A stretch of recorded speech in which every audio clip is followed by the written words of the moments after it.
Le christianisme n'a jamais été synonyme de confort. La croix n'a jamais été un canapé.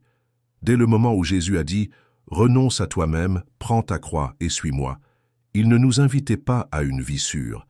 Il nous appelait à la ligne de front d'une guerre spirituelle.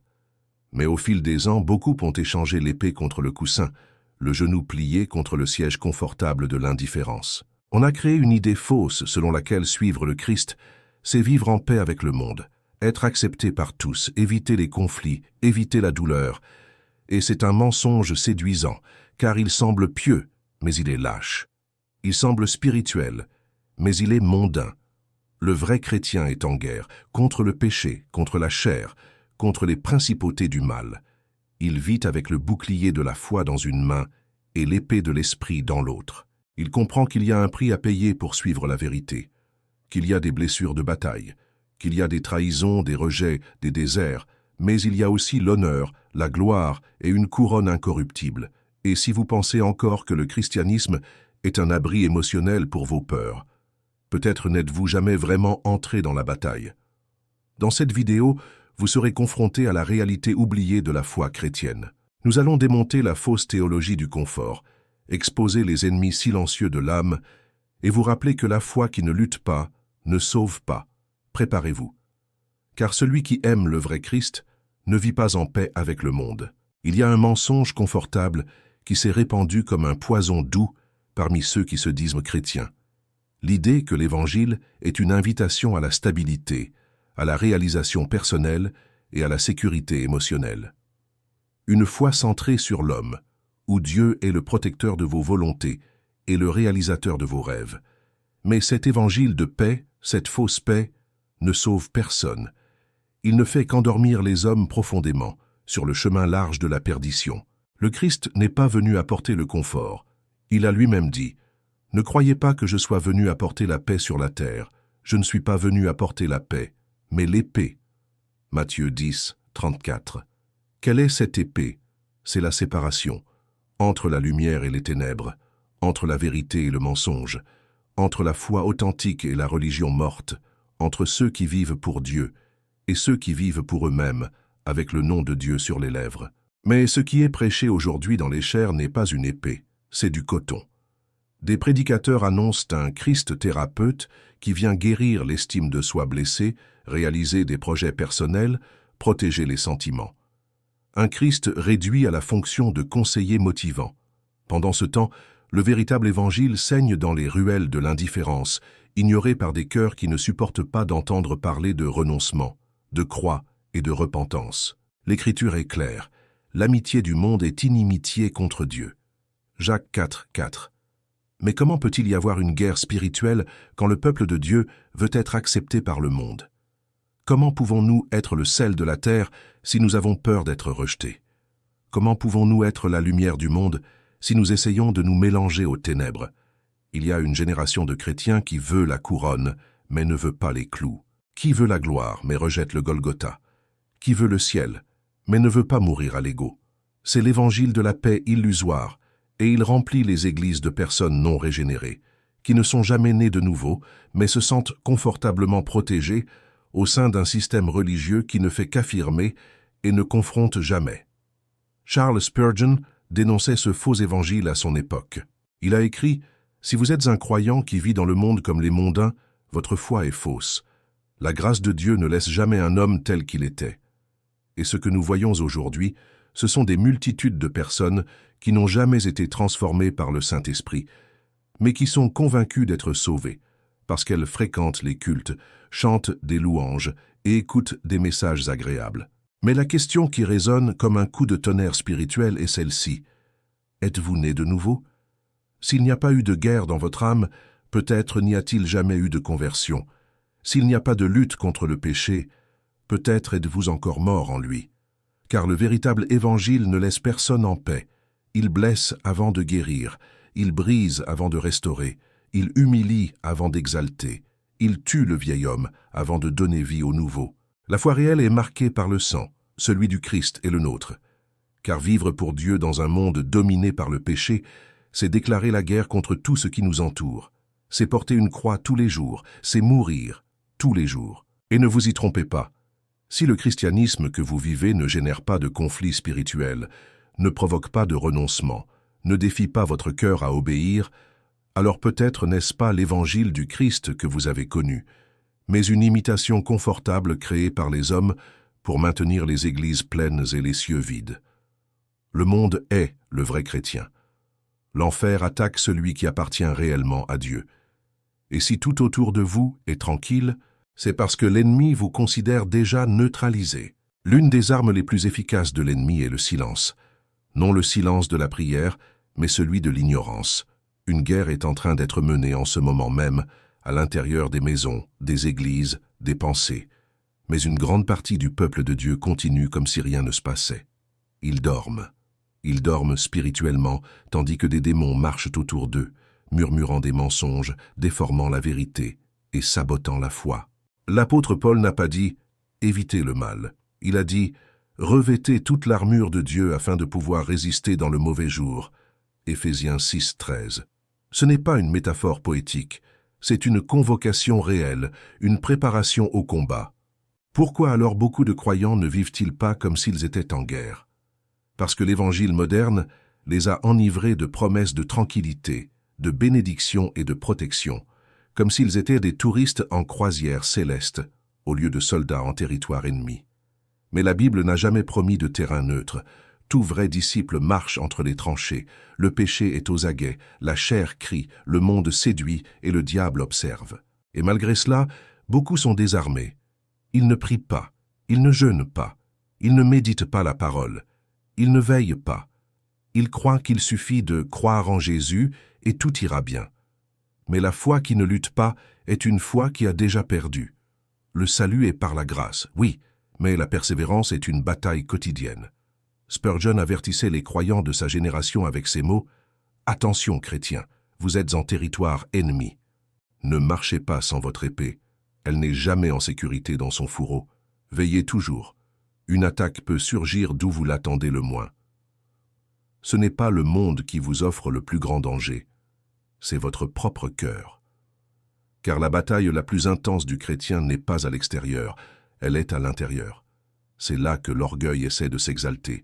C'est là que la luxure murmure avec douceur. C'est là que la peur paralyse, que le doute ronge, que la commodité construit des murs invisibles autour d'une foi tiède. Et si le croyant ne reconnaît pas cette guerre, il devient une cible facile, car le diable ne craint pas celui qui chante fort, il craint celui qui prie en secret. Il n'est pas dérangé par celui qui a un discours, mais par celui qui a les genoux usés et les yeux mouillés. La guerre spirituelle n'est pas un mythe mystique, c'est une réalité cruelle. Et beaucoup sont vaincus parce qu'ils s'obstinent à l'ignorer.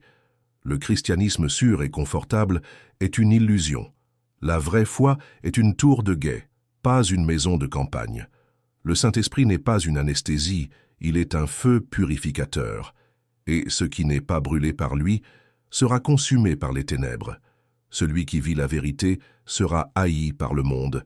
Celui qui porte la lumière sera attaqué par les ténèbres. Celui qui proclame l'Évangile sera persécuté, même si c'est dans le silence du rejet, dans la solitude de la chambre ou dans les pressions invisibles du quotidien. Et si cela ne vous arrive pas, arrêtez-vous et réfléchissez. La foi qui ne provoque pas de résistance est peut-être déjà diluée. La vie qui ne dérange pas les ténèbres est peut-être éteinte. Il y a quelque chose de profondément faux avec l'Évangile que beaucoup vivent aujourd'hui. Il est trop bon marché. Il n'exige pas de repentance profonde. Il n'exige pas de sainteté. Il n'exige pas de séparation du monde. Et, le plus alarmant, il n'exige pas de guerre. Nous vivons à une époque où le plus grand objectif est de ne pas être attaqué, ne pas être rejeté, ne pas être exclu. Mais si votre christianisme traverse la culture actuelle indemne, si votre foi est bien accueillie par un monde qui hait la croix, alors peut-être avez-vous cessé de suivre l'agneau et avez commencé à suivre la foule. Le Christ n'a jamais promis l'acceptation.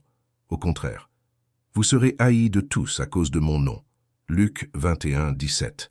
L'absence d'opposition n'est pas un signe de bénédiction. Souvent, c'est le symptôme d'une foi qui est devenue inoffensive. Inoffensive pour le monde. Inoffensive pour le péché. Inoffensive pour l'enfer.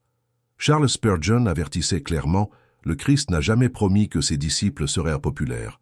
Au contraire, Il a promis qu'il serait persécuté. Mais contrairement à cela, il y a aujourd'hui une recherche d'un christianisme qui accommoderait l'ego, qui ne confronterait pas le style de vie, qui permettrait de vivre en paix avec tous, y compris avec ses propres péchés.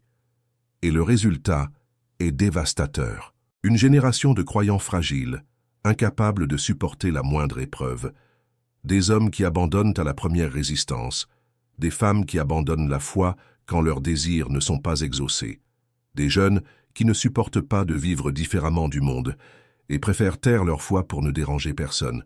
Quand est-ce que servir le Christ est devenu synonyme de confort? Depuis quand l'Évangile est-il devenu un produit de consommation émotionnelle? Paul disait « Car nos légères afflictions du moment présent produisent pour nous, au-delà de toute mesure, un poids éternel de gloire. » Mais pour beaucoup, le moindre inconfort est déjà une raison de questionner Dieu. Comme si le Seigneur était obligé de protéger votre zone de confort et non votre âme. Dieu ne nous a pas appelés à la stabilité. Il nous a appelés à l'obéissance, et souvent cette obéissance coûtera tout. Elle coûtera des amis, elle coûtera des opportunités, elle coûtera la réputation, elle coûtera des nuits en pleurs, mais elle sauvera votre âme. Et c'est tout ce qui importe. Le christianisme véritable ne se mesure pas à la facilité, mais au prix que l'on est prêt à payer pour lui.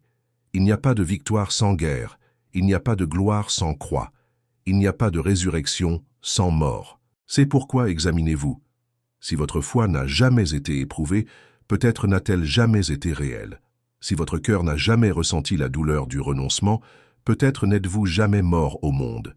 Si votre esprit n'est jamais entré en conflit, peut-être est-il encore en paix avec les ténèbres.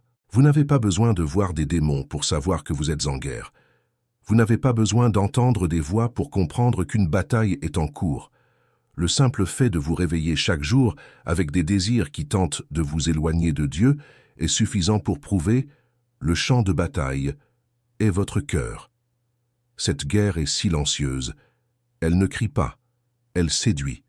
Elle ne pousse pas, elle invite. Elle ne vient pas avec des chaînes visibles, elle offre une liberté déguisée en esclavage. Et celui qui ne discerne pas cette guerre est déjà en train de perdre. La Bible dit « Le cœur est tortueux par-dessus tout, et il est incurable. » Jérémie 17:9.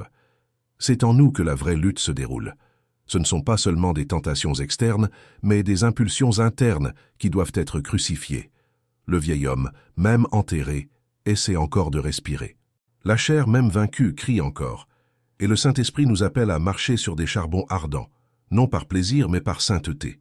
Mais voici le problème. Beaucoup veulent suivre le Christ, sans rien tuer en eux-mêmes. Ils veulent la résurrection sans l'inhumation. Ils veulent l'onction sans la repentance. Ils veulent le ciel sans guerre. Charles Spurgeon a déclaré avec fermeté « Si vous ne tuez pas le péché vous tuera ». Combien vivent aujourd'hui cette illusion de pouvoir garder des zones de l'âme intouchées par le Seigneur? Ils gardent de petits péchés comme s'ils étaient des faiblesses acceptables. Ils cachent des habitudes obscures au nom d'une grâce moderne.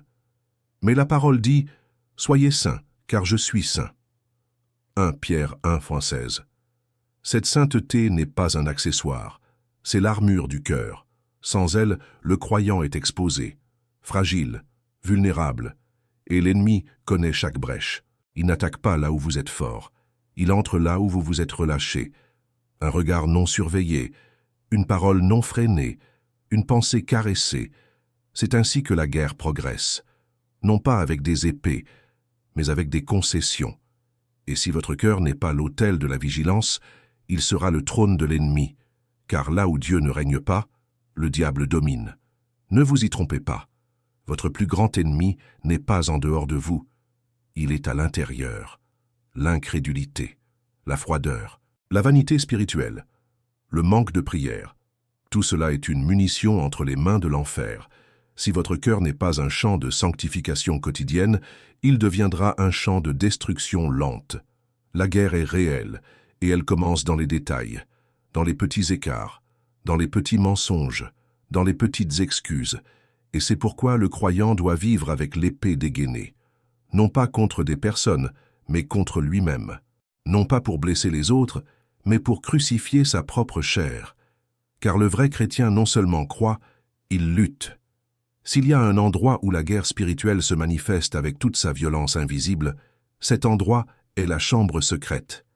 La prière n'est pas une pratique dévotionnelle tranquille, c'est un champ de combat.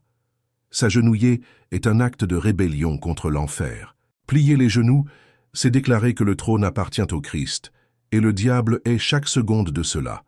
C'est pourquoi, ne vous y trompez pas, la raison pour laquelle il est si difficile de prier est que la prière est le lieu où la guerre se déroule réellement. Charles Spurgeon disait « La prière est le bras de fer entre le ciel et l'enfer ». Si vous voulez savoir si vous êtes en guerre, observez votre vie de prière. Le diable ne se dérange pas quand vous chantez. Il ne craint pas votre théologie apprise par cœur, mais il tremble quand vous priez avec sincérité, brisement et foi. Car là, dans les mots murmurés dans l'obscurité, Dieu déplace les cieux, les anges et les destins. La vie spirituelle de beaucoup est tiède parce que leur prière est morte. Ils parlent à Dieu comme s'ils remplissaient une formalité, sans âme, sans clameur, sans confrontation. Mais les vrais guerriers spirituels ne prient pas avec de belles paroles, ils prient avec l'esprit en flamme. Ils livrent des batailles en secret. Ils pleurent à terre quand personne ne voit. Ils gémissent comme celui qui saigne à l'intérieur. Et c'est là, dans ce silence violent, que les démons sont vaincus. L'apôtre Paul a écrit « Priez en tout temps, avec toutes sortes de prières et de supplications en l'esprit. » Éphésiens 6, 18. C'est l'arme invisible que le monde méprise, mais que les cieux honorent. La prière est résistance, c'est insistance, c'est abandon absolu. Et c'est pourquoi peu la pratiquent vraiment. Il est plus facile de faire du christianisme un événement qu'une guerre continue. Mais le Seigneur ne cherche pas des événements. Il cherche des intercesseurs, des hommes et des femmes qui demeurent dans la brèche, qui n'abandonnent pas au milieu de la nuit, qui ne se taisent pas quand le ciel semble muet, qui persistent, même quand tout en eux demande d'arrêter. C'est la guerre de la prière. Vous luttez contre la fatigue, contre la distraction, contre la froideur, contre l'incrédulité. Et ce qui est en jeu n'est pas un sentiment de paix, c'est votre âme. C'est l'avenir de votre maison. C'est la pureté de votre cœur. C'est la victoire sur le péché secret. C'est pourquoi la prière ne sera jamais facile. Elle est entourée d'oppressions invisibles. Elle est volée par le bruit des réseaux sociaux. Elle est sabotée par la précipitation et les excuses. Mais celui qui gagne en secret a déjà gagné en public. La prière est la ligne de front de la foi. C'est là que le caractère est forgé. C'est là que l'orgueil meurt. C'est là que la chair s'incline. Et quand l'âme se tait devant Dieu, l'enfer crie de fureur. Il y a un moment dans la marche de tout vrai chrétien où Dieu lui permet de ressentir le poids de la croix. Non pas une croix en bois, mais la croix de l'obéissance quand tout en vous veut fuir. La croix de la fidélité quand personne ne vous applaudit. La croix du « Oui, Seigneur » quand le monde entier crie « Abandonne ». C'est à ce point que beaucoup abandonnent, parce qu'on leur a enseigné que suivre le Christ apporterait des solutions et non des coupes. Mais la vérité est celle-ci. Celui qui décide d'être fidèle va saigner. La fidélité à Dieu a un prix, et il se paie avec la vie elle-même. Vie de prière, vie de renoncement, vie de sacrifice, vie qui dit non au péché quand le cœur crie oui, vie qui marche seule quand les amis abandonnent, vie qui adore quand tout manque, vie qui meurt pour que le Christ vive. Charles Spurgeon a affirmé « La fidélité au Christ est parfois un couteau à double tranchant. Elle tranche celui qui la porte et blesse le monde qui la rejette. Vous voulez suivre le Christ? Alors préparez-vous à perdre. Perdre des opportunités, perdre des applaudissements, perdre des amitiés qui ne supportent pas la lumière, perdre la sécurité humaine pour vivre d'une vraie foi. Car la fidélité à l'Évangile ne tient pas dans un cœur divisé. Elle exige l'exclusivité. Dieu ne partage pas son trône avec vos idoles secrètes. Il veut tout ou rien. Et ce tout inclut vos larmes, inclut vos pourquoi avalés dans l'obscurité, inclut vos jours sans réponse, vos jeûnes sans miracle, vos clameurs sans retour immédiat. La fidélité, c'est demeurer quand Dieu se tait, c'est croire quand tout dit non, c'est garder les genoux pliés quand le sol semble ne plus vous soutenir. Les vrais chrétiens seront éprouvés, et ce ne sera pas par le confort, ce sera par la souffrance. car c'est dans la souffrance que le caractère est purifié, c'est dans la douleur que l'orgueil meurt, c'est dans le manque que la foi est éprouvée. Vous ne serez pas fidèle par votre propre force. Vous serez fidèle parce que le Saint-Esprit vous soutient dans le mauvais jour, mais vous devez dire « oui », même quand ça saigne, même quand ça fait mal, même quand vous ne comprenez pas. L'Évangile ne promet pas un soulagement immédiat, il promet la gloire éternelle, et elle viendra après la croix. C'est pourquoi ne vous effrayez pas quand tout semble s'effondrer. Il se peut que Dieu soit justement en train de vous forger. Non pas pour que vous vous sentiez bien, mais pour que vous le glorifiez même en larmes. Les saints ne sont pas faits dans des autels dorés, ils sont forgés dans le feu de l'affliction. Et c'est là, quand la fidélité saigne, que la gloire commence à briller. Dans le royaume de Dieu, il n'existe pas de zone neutre. Soit vous êtes en guerre contre l'enfer, soit vous collaborez avec lui en silence. Soit vous êtes une tour de guet, soit un champ abandonné. Soit vous portez l'épée de la vérité, soit vous avez déjà été désarmé par le monde. Il n'y a pas de juste milieu. Il n'y en a jamais eu.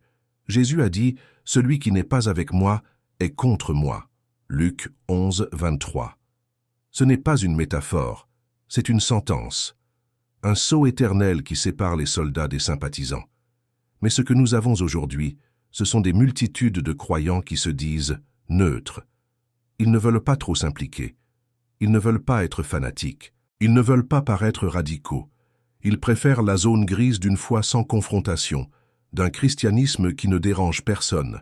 Mais cette zone grise n'existe pas. Car dans le monde spirituel, le silence est aussi un choix. Charles Spurgeon a dit avec une clarté mortelle « La neutralité en temps de guerre est une trahison. Vous pouvez même essayer de vous cacher derrière une vie religieuse tranquille. Vous pouvez aller à l'église, lire des dévotionnels, éviter les grands péchés. Mais si votre vie n'est pas en combat, elle est déjà en conformité. Car la vie chrétienne n'est pas une promenade, c'est une marche. Marche contre l'orgueil, marche contre l'immoralité, marche contre la vanité, marche contre le confort, marche contre un système entier qui est la croix. Et cette marche exige tout. Le vrai christianisme coûte cher. Il coûtera votre temps, votre renommée, votre droit d'avoir raison, votre plaisir immédiat, votre volonté de fuir. Il coûtera votre chair et peut-être votre vie. Mais celui qui paie ce prix reçoit une gloire qui ne peut être achetée. Il reçoit la paix que le monde ne comprend pas. Il reçoit le feu qui ne s'éteint pas. Il reçoit la présence d'un Dieu qui n'abandonne pas les siens sur le champ de bataille.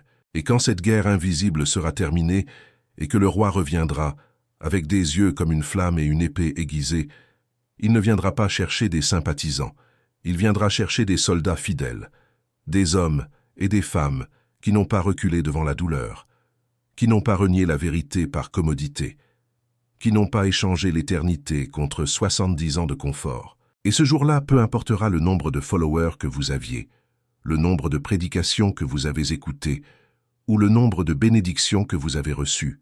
La seule question sera « Avez-vous lutté ?» Le christianisme n'est pas une sécurité.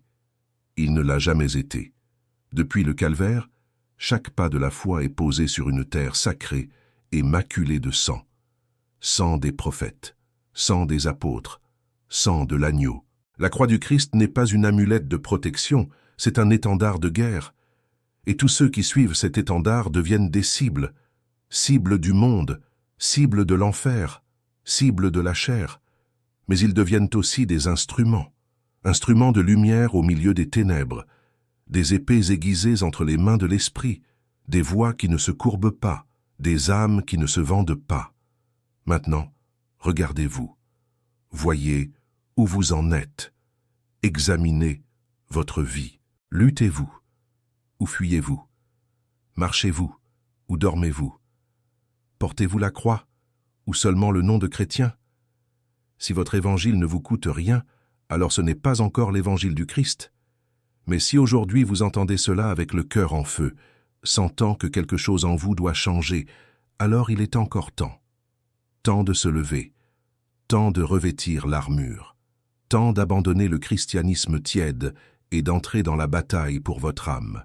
Vous n'avez pas été appelé au confort, vous avez été appelé à la gloire. Et toute gloire véritable passe par le feu. Si ce message a éveillé quelque chose en vous, abonnez-vous maintenant à la chaîne L'École du Prince. Commentez ci-dessous, je choisis de lutter. Partagez cette vidéo avec quelqu'un qui a besoin de se réveiller pour la guerre spirituelle. Et n'oubliez jamais, le royaume de Dieu n'avance pas par consensus, mais par confrontation.